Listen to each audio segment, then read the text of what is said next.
जब जिले के सबसे बड़े अधिकारी डीएम पूजा शर्मा की मां एक सादे कपड़ों में गरीब औरत की तरह एक बड़े और सरकारी बैंक में पैसे निकालने के लिए जाती है तो बैंक के सारे अधिकारी महिला को भिखारी समझ लेते हैं।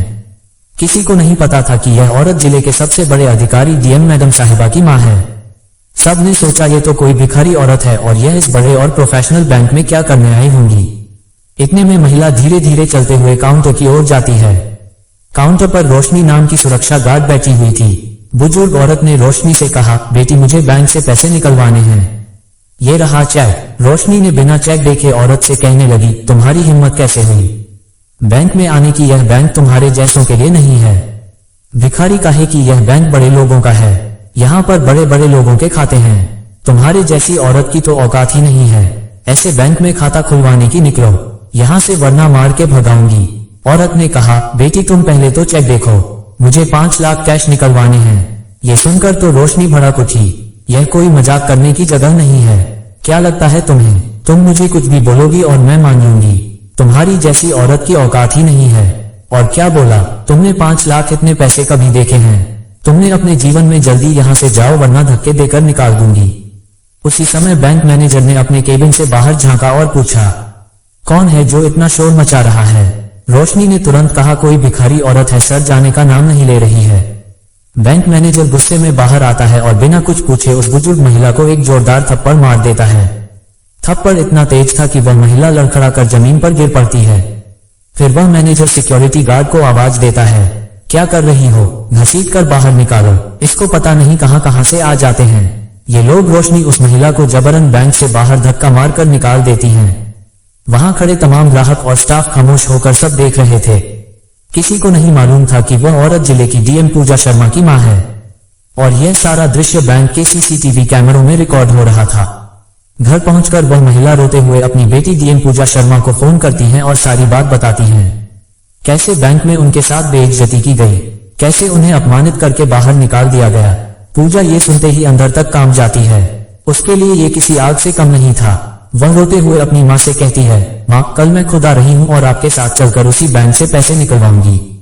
अगले दिन सुबह डीएम पूजा शर्मा साधारण सूती साड़ी पहनकर अपनी मां के साथ बैंक जाने को तैयार होती है। मां बाप एक दूसरे को देखकर गले लगते हैं, आंखों में आंसू हैं। गर्व और पीड़ा दोनों। पूजा की मां को अपनी बेटी पर नाज है। उन्होंने कितनी कठिनाइयों से उसे पाला पढ़ाया और आज इतने ऊंचे पद तक पहुंचाया। सुबह के ठीक 11 बजे मां बेटी बैंक के बाहर पहुंचती हैं। बैंक अभी तक नहीं खुला था, जबकि समय 10 बजे का था। पूजा शांतिपूर्वक दरवाजे के पास बैठकर इंतजार करती हैं। कुछ मिनटों बाद जब बैंक खुलता है, दोनों अंदर प्रवेश करती हैं। दोनों का पहनावा इतना साधारण था कि वहां मौजूद ग्राहक और कर्मचारी उन्हें एक आम ग्रामीण महिला समझ बैठते हैं। कोई सोच भी नहीं सकता था कि यह वही पूजा शर्मा है।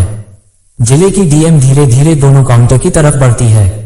वहां वही रोशनी बैठी होती है। पूजा विनम्रता से कहती है, मैडम हमें पैसे निकालने हैं, माँ की दवाइयां लेनी है और कुछ जरूरी काम भी है। रोशनी ने दोनों महिलाओं को ऊपर से नीचे तक देखा। साड़ी में एक बुजुर्ग महिला और एक साधारण कपड़ों में युवती किसी भी कोण से बड़े अफसर नहीं लग रही थी।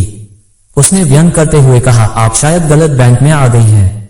ये ब्रांच हाई प्रोफाइल क्लाइंट से डील करता है। पूजा शर्मा ने मुस्कुराते हुए उत्तर दिया, एक बार चेक कर लीजिए मैडम, अगर नहीं है तो हम चले जाएंगे। रोशनी ने बेमन से लिफाफा लिया और कहा, थोड़ा समय लगेगा, वेटिंग चेयर पर बैठ जाए। पूजा मां का हाथ थामे कोने की एक खाली कुर्सी पर बैठ गई। उन्होंने मां को पानी दिया और खुद भी शांत बैठी रही। बैंक में मौजूद लोग उन्हें घूर रहे थे।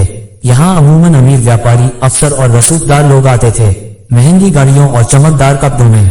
ऐसे में साधारण कपड़ों में बैठी माँ बाप का वहां होना सबको अजीब लग रहा था। चारों तरफ फुसफुसाहटें शुरू हो गई। किस गांव से आई हैं? पेंशन के चक्कर में आई होंगी, इनका खाता तो यहाँ हो ही नहीं सकता। पूजा सब कुछ सुन रही थी लेकिन शांत बनी रही। उनकी माँ थोड़ी असहज थी लेकिन बेटी का संयम देखकर खुद को संभाल रही थी। थोड़ी देर बाद पूजा ने रोशनी से कहा, अगर आप व्यस्त हैं तो कृपया मैनेजर से मिलवा दीजिए, मुझे जरूरी बात करनी है। रोशनी झुंझुलाकर फोन उठाती है और मैनेजर के केबिन में कॉल कर देती है।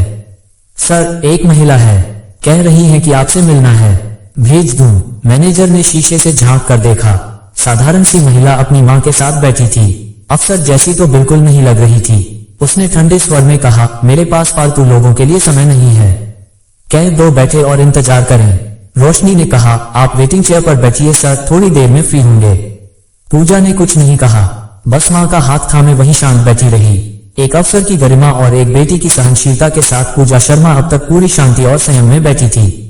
लेकिन माँ की बेचैनी और लोगों की कानाफूसी देखकर उन्होंने धीरे से माँ का हाथ दबाया और कहा, माँ लगता है इन लोगों को फर्क नहीं पड़ता, अब मुझे खुद बात करनी होगी। वो धीरे से उठी, साड़ी का पल्लू ठीक किया और सीधा मैनेजर के केबिन की ओर बढ़ने लगी। मैनेजर जो अब तक शीशे के पीछे से उन पर निगाह रखे था घबरा गया। उसने जल्दी से बाहर निकलकर पूजा का रास्ता रोका और बोला, हाँ बोलिए क्या काम है। पूजा ने वही लिफाफा आगे बढ़ाया, मुझे पैसे निकलवाना है, मेरी माँ की दवाइयाँ लेनी है और भी बहुत सारे काम हैं। ये रहे चेक, आप देख लीजिए। मैनेजर ने लिफाफा हाथ में लिए बिना ही बेरुखी से जवाब दिया, जब खाते में पैसे नहीं होते तो ट्रांजैक्शन कैसे होगा? तुम्हारी तो इतनी औकात नहीं है कि तुम्हारे खाते में पैसे हो और बड़ा आया पैसे निकलवाने। पूजा अब भी बेहद शांत लहजे में बोली, अगर आप एक बार चेक कर लेते तो बेहतर रहता, ऐसे अनुमान लगाना ठीक नहीं।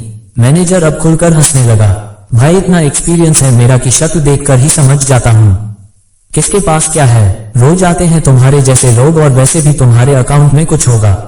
मुझे नहीं लगता, अब ज्यादा भीड़ मत लगाओ, देखो सब तुम्हें ही देख रहे हैं, माहौल बिगड़ रहा है, अच्छा होगा अगर अब चली जाओ। पूजा का चेहरा अब भी स्थिर था, मगर उनकी आंखों में एक अलग चमक थी। शांति की जगह अब सख्ती उतर चुकी थी। उन्होंने बिना कुछ बोले लिफाफा टेबल पर रखा और धीमे स्वर में बोली, ठीक है जा रही हूँ, लेकिन एक विनती है, इस लिफाफे में जो भी जानकारी है एक बार जरूर पढ़ लीजिएगा, शायद आपके काम की हो। इतना कहकर वह माँ का हाथ थामे मुड़ी और दरवाजे की ओर बढ़ गई। लेकिन जैसे ही गेट पर पहुंची वह पलटी और गहरी निगाहों से देखते हुए बोली, बेटा इस व्यवहार का अंजाम तुम्हें भुगतना पड़ेगा, वक्त ही समझा देगा।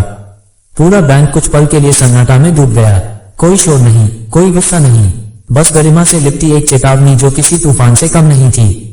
मैनेजर एक पल को ठिठका फिर बुदबुदाया, बुढ़ापे में कुछ भी बोल जाते हैं लोग, चलो जाने दो, और वापस अपनी सीट पर बैठ गया। उसके सामने वही लिफाफा अब भी यूं ही टेबल पर पड़ा था, अनदेखा अनपढ़ा। उसे यह नहीं पता था कि उसी लिफाफे में वह सच छुपा है जो उसकी दुनिया पलट देने वाला है। अगले दिन बैंक की वही रूटीन शुरू होती है। क्लर्क अपने काम में, कैशियर अपनी गिनती में और मैनेजर फिर से उसी पुराने रब में। लेकिन इस बार एक फर्क था, वही बुजुर्ग महिला जिसके साथ एक दिन पहले अपमान की सारी हदें पार की गई थी, आज फिर उसी बैंक में दाखिल होती है। पर आज वह अकेली नहीं थी, उसके साथ एक तेज तर्रार अफसर था जो सूट बूट में चमक रहा था। उसके हाथ में चमचमाता हुआ ब्रीफकेस था। उन दोनों के प्रवेश करते ही पूरे बैंक की नजरें उसी दिशा में टिक जाती हैं। महिला बिना इधर उधर देखे सीधा मैनेजर के केबिन की ओर बढ़ती है। मैनेजर पहले तो उसे पहचान नहीं पाता, लेकिन जैसे जैसे वह करीब आती है चेहरा साफ दिखने लगता है। वही महिला जिसकी सारी फाइलें उसने कल ठुकरा दी थी, वही जिसकी साड़ी पर वह हंसा था, वही जिसे उसने हमारे जैसे ग्राहक नहीं चाहिए कहकर निकाल दिया था। अब उसके चेहरे पर हवाएं उड़ने लगती हैं। घबराकर वह खुद केबिन से बाहर आ जाता है। महिला का चेहरा आज आत्मविश्वास और गरिमा से दमक रहा था। वह रुकती नहीं, सीधा मैनेजर के सामने खड़ी होती है और तीखे स्वर में कहती है, मैनेजर साहब, मैंने कल ही कहा था कि आपके व्यवहार का अंजाम भुगतना पड़ेगा। आपने न सिर्फ मुझे बल्कि मेरे जैसे हजारों आम नागरिकों को नीचा दिखाने की कोशिश की है। अब वक्त है सजा भुगतने का। मैनेजर बौखलाकर कहता है, आप कौन होती हैं? मुझे सिखाने वाली, यह कोई आपका घर नहीं है, ये बैंक है और आप यहाँ मेरा कुछ। महिला उसकी बात बीच में ही काटकर मुस्कुराती है, फिर अपने साथ आए अफसर की ओर इशारा करती है, इनसे मिलिए, यह मेरे विधिक सलाहकार हैं। और पूजा शर्मा कहती है, मैं हूँ इस जिले की जिलाधिकारी डीएम पूजा शर्मा, साथ ही इस बैंक की 8% शेयर होल्डर भी, और यह मेरी माँ है जिनके साथ आप लोगों ने बहुत बुरा व्यवहार किया। एक क्षण के लिए पूरे बैंक में सन्नाटा छा जाता है। सभी कर्मचारी, ग्राहक, यहाँ तक कि दरवाजे के पास खड़े सुरक्षा कर्मी भी स्तब्ध रह जाते हैं। मैनेजर के चेहरे का रंग उड़ जाता है। वह कुछ कहता उससे पहले ही पूजा शर्मा फिर बोलती हैं, तुम्हें बैंक मैनेजर के पद से तत्काल हटाया जा रहा है। अब तुम्हारी पोस्टिंग फील्ड में की जा रही है, जहां तुम्हें रोज आम जनता से मिलकर रिपोर्ट बनानी होगी। पूजा शर्मा ब्रीफकेस खोलते हैं और 2 दस्तावेज निकालकर सामने रखते हैं। पहला, मैनेजर के तबादले का आदेश। दूसरा, कारण बताओ नोटिस, जिसमें लिखा था कि आपका व्यवहार बैंक की नीति के विपरीत पाया गया है। मैनेजर अब पूरी तरह पसीने पसीने हो चुका था। कांपते स्वर में कहता है, मैडम, मुझसे गलती हो गई थी, मैं शर्मिंदा हूँ, कल की बातों के लिए दिल से माफी मांगता हूँ। पूजा शर्मा की आंखें अब भी स्थिर थी, पर आवाज में वह न्याय था जो किसी अधिकारी की पहचान होता है। माफी किस बात की मांग रहे हो? क्या सिर्फ मेरा अपमान किया था तुमने, या उन तमाम ग्राहकों का जो सादगी से आते हैं पर तुम्हारी नजर में केवल कपड़ों से आंखें जाते हैं? क्या कभी बैंक की गाइडलाइन पढ़ी है? तुमने उसमें साफ लिखा है हर ग्राहक समान है, कोई अमीर गरीब नहीं होता और जो भी कर्मचारी भेदभाव करेगा उस पर कार्रवाई की जाएगी। फिर एक क्षण रुककर उन्होंने सख्त स्वर में कहा, मैं चाहती तो आज ही तुम्हें निलंबित कर देती, पर मैं एक मौका दे रही हूँ खुद को सुधारने का।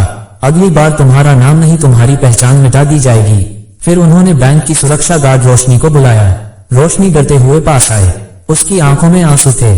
कांपते हाथों से बोली, मैडम माफ कर दीजिए, मुझसे बहुत बड़ी गलती हो गई, आगे से कभी किसी को इस तरह नहीं समझूंगी। पूजा शर्मा ने उसकी ओर देखा, फिर कहा, कपड़े देखकर किसी को छोटा मत समझो, जो सीख आज मिली है उसे जिंदगी भर याद रखना। बैंक का पूरा स्टाफ अब नजरें झुकाए खड़ा था। उन्होंने सबकी ओर देखकर कहा, पद से नहीं सोच से इंसान बड़ा होता है, जो इंसानियत को समझे वही सच्चा अधिकारी होता है। ये कहकर पूजा शर्मा अपनी मां के साथ बैंक से बाहर निकल गई। बैंक में कुछ पलों का सन्नाटा छा गया। फिर एक एक कर सबने एक दूसरे की ओर देखा। सबकी सोच बदल चुकी थी। उस दिन के बाद बैंक का माहौल बदल गया। अब हर ग्राहक को सम्मान मिलने लगा। किसी की साड़ी देखकर उसे गरीब नहीं कहा गया और सभी के दिल में यह बात बैठ गई, कभी मत समझो किसी आम आदमी को मामूली, अगली बार वही तुम्हारे सामने खास बनकर खड़ा हो सकता है। तो दोस्तों, ये कहानी हमें ये समझाती है कि किसी को भी उसके पहनावे या सादगी से कभी कमजोर मत समझिए। हो सकता है वह इंसान आपसे भी कहीं ज्यादा ऊंचे पद पर हो।